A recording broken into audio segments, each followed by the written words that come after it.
and welcome. My name is Cann with Mining Journal, and with me I have Benedkt Sobotka, Chief Executive of Eurasian Resources Group and Co-Chair of the Global Battery Alliance. This is the second interview of a two-part series we're doing with Benedkt.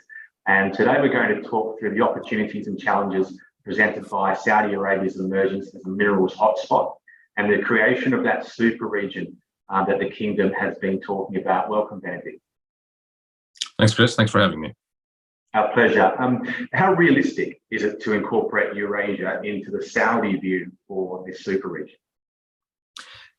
Chris, look, Saudi Arabia is a very exciting example of a top-down driven diversification of a hydrocarbon-based industry into a more diverse and sustainable economy based on, in many ways, on energy transition and related technologies. We're very committed to the country. We've recently opened offices in Riyadh and Jeddah. We've made an initial $50 million investment. We've taken large exploration grounds because we believe that Saudi Arabia has many of the ingredients needed to build a mining super region as a hub, right? And actually for us, our Riyadh and Jeddah office, they are the regional hub for the activities we have in other countries in the region, in Central Asia and into Northeastern Africa.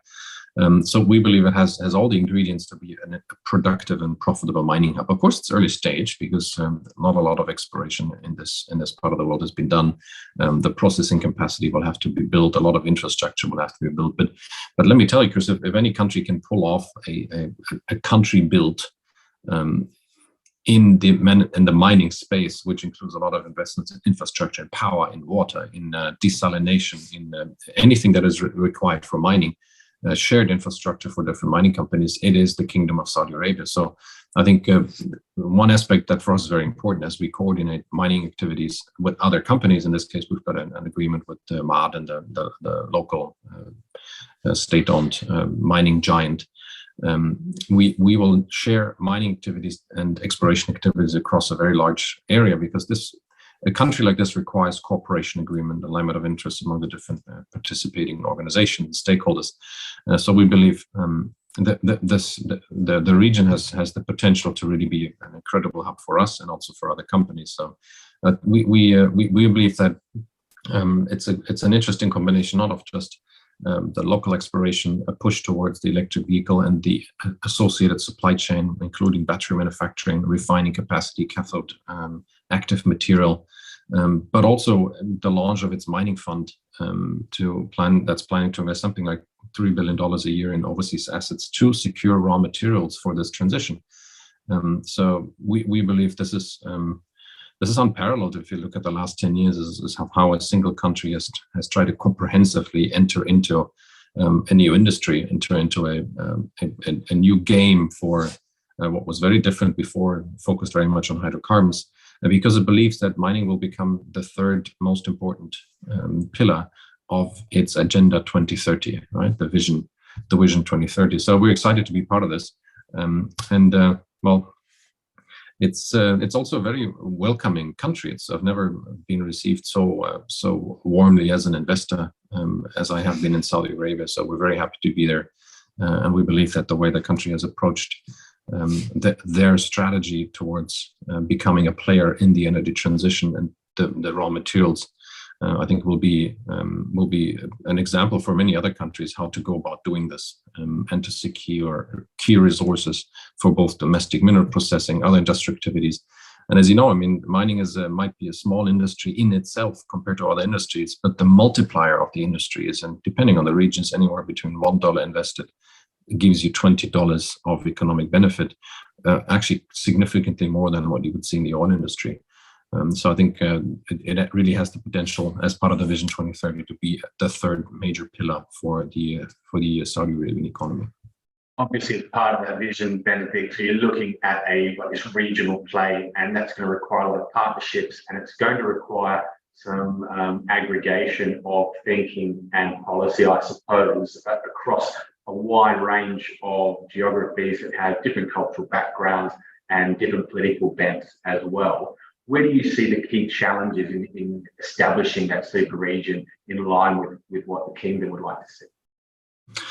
Well, when the Crown Prince, His Excellency Mohammed bin Salman, published his Vision 2030. I think it was first published in 2016.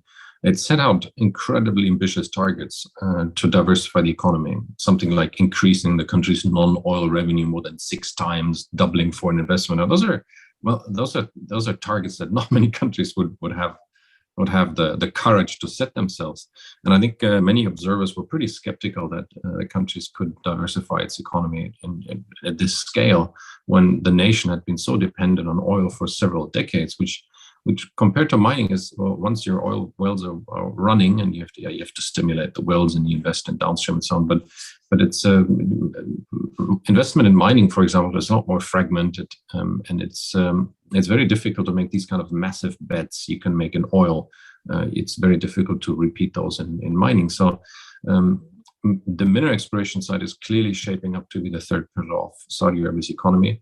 But of course, one of the main hurdles is that the metals and mining sector in Saudi Arabia has to have sustainability at its core, right? And looking at the regions where we will be mining and where we will be exploring, some of those have not seen international mining companies. They have not seen international mining companies being active in this space, whether it's on exploration, whether it's on soil sampling, whether it's drilling, whether it's building the infrastructure.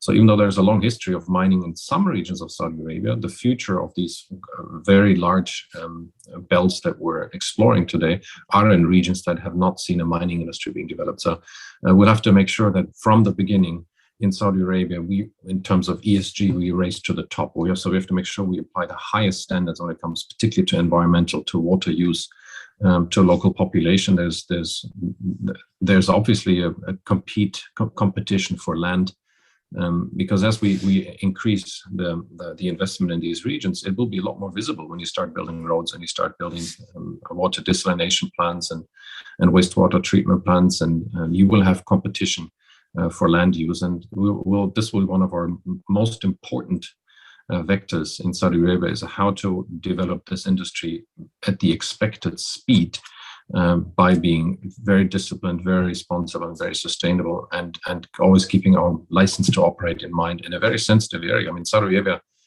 of course, it will be one of the countries most affected by climate change, because the extremes, I mean, it's like a normal distribution, right? If you shift the distribution a little bit to the right, the extremes on both sides get a quantum more extreme, and that's what you're going to see in Saudi Arabia. You'll see 50, 60 degrees kind of temperatures, and you will see issues with water and so on. So over the next 10 years, and we have to think in those kind of 10, 20, 30-year kind of timelines, we'll have to make sure that this is the focus, in addition to our general technical work of actually finding good mines and operating good mines profitably, which I don't think will be the issue. This will be all about the license to operate in very sensitive areas.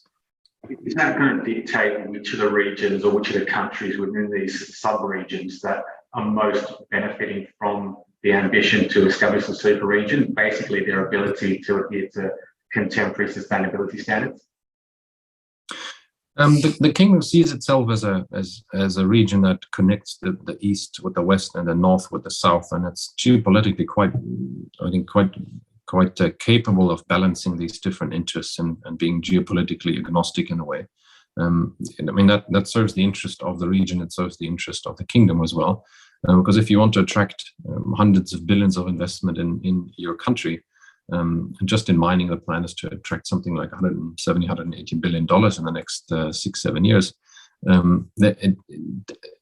And on top of that, investments in electric vehicle production, in electric vehicle related investments, such as the battery supply chain and refining associate, the recycling, the circularity aspects, of course, in batteries is incredibly important. This requires that you work with everyone, right? I mean, to give you an idea, to build a refinery for cathode active materials, there's not many companies that actually have a license to be able to process license to build these kind of plants. And of course, many of them are from China. So to exclude yourself from technology from China wouldn't be in the interest of Saudi Arabia, because these partnerships that that you will need with China, with countries in Africa, with countries in Central Asia, that will be around resource development, exchange of expertise, technology, mining technology, sustainability, infrastructure. So Saudi Arabia needs to be very open to all these neighboring countries and the region as a whole. And I think what we've seen is the ability of Saudi Arabia to actually interact with many countries that have very significant mineral resources endowment, but lack the ability today to unlock those. And I think this is where the cooperation between Saudi Arabia and those countries will be critical. But and at the end, from a pure business point of view, Saudi Arabia is a very competitive market for anything that, of course, is energy intensive. I mean, it's got the most exciting renewable energy potential when it comes to solar, but also wind.